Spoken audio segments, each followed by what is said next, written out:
Indestructible, legendary, built for anywhere on Earth. That combination has made one nameplate earn a level of trust that most car brands spend decades chasing, and that should get fans pretty excited. Because what we're looking at today isn't just a small refresh. This is something has never officially done before. And there's one capability surrounding this concept that, if it turns out to be true, could make this the most exciting compact off-roader on the planet.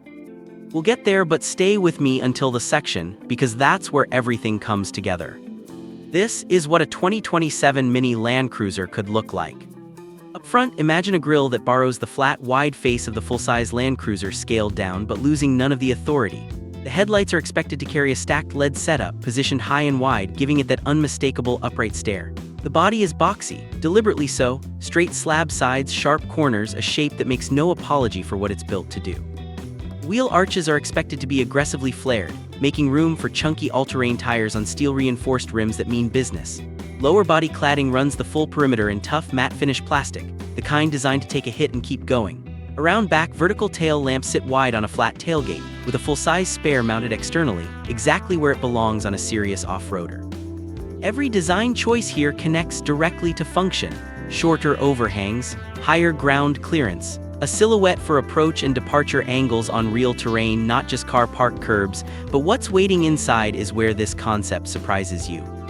Step inside, and this is where some of the biggest changes are expected. The cabin is expected to lean into durability first, with water-resistant upholstery, rubberized floor surfaces, and wipe-clean door panels. However, durability doesn't mean basic. Soft touch materials are expected on the upper dashboard and armrests, and the overall fit and finish is expected to sit well above anything in this class. Centered on the dash is a 10.5-inch infotainment display, compact enough to keep the dashboard uncluttered, but large enough to handle navigation, off-road telemetry, and connectivity without feeling like a compromise. Whether you're picking your way through a remote mountain trail or navigating a crowded urban commute, the system is expected to integrate its latest multimedia platform, with satellite map support and real-time traction data displayed clearly on screen. Directly ahead, a digital driver display is expected to show incline angle, wheel articulation data, and standard driving information, the kind of readout that actually tells you something useful when the terrain gets serious.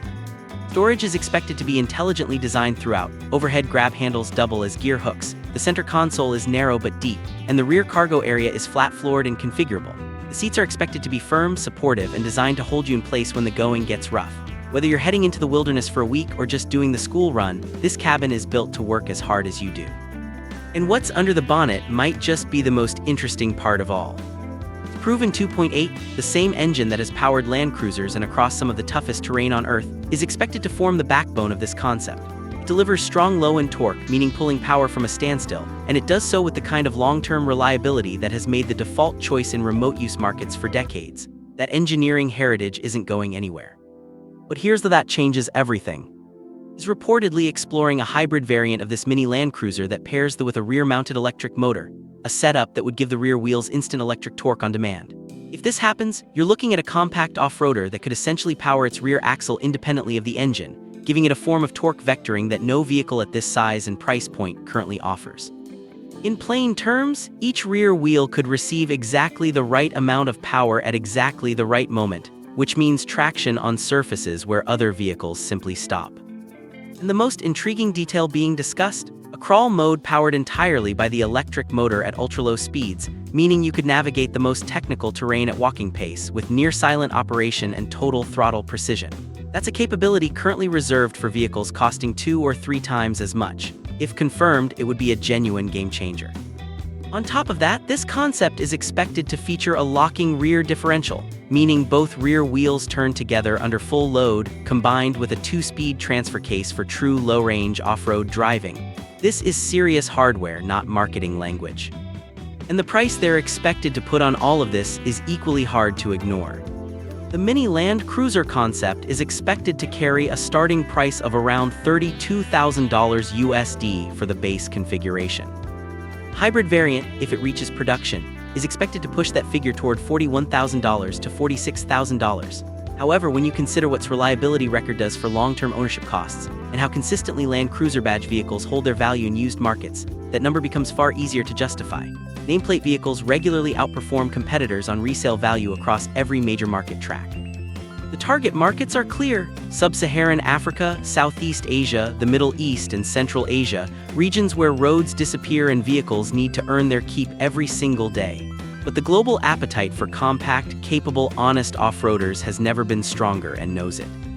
For this level of proven engineering in a smaller, more accessible package, the value argument is almost unfair. A mini Land Cruiser from would be one of the most logical, most anticipated, and most overdue vehicles in the segment, combining a legacy of real-world toughness with a size and price that far more people can actually access. The question that nobody can answer yet, whether we'll officially this as a production model, or whether it remains a concept that fans want desperately but never get to actually buy. That decision could come sooner than most people expect, and we'll be here when it does. If you enjoyed this video and found it helpful, make sure to like, subscribe, and turn on notifications so you don't miss future updates. Thanks for watching. I'll see you in the next one.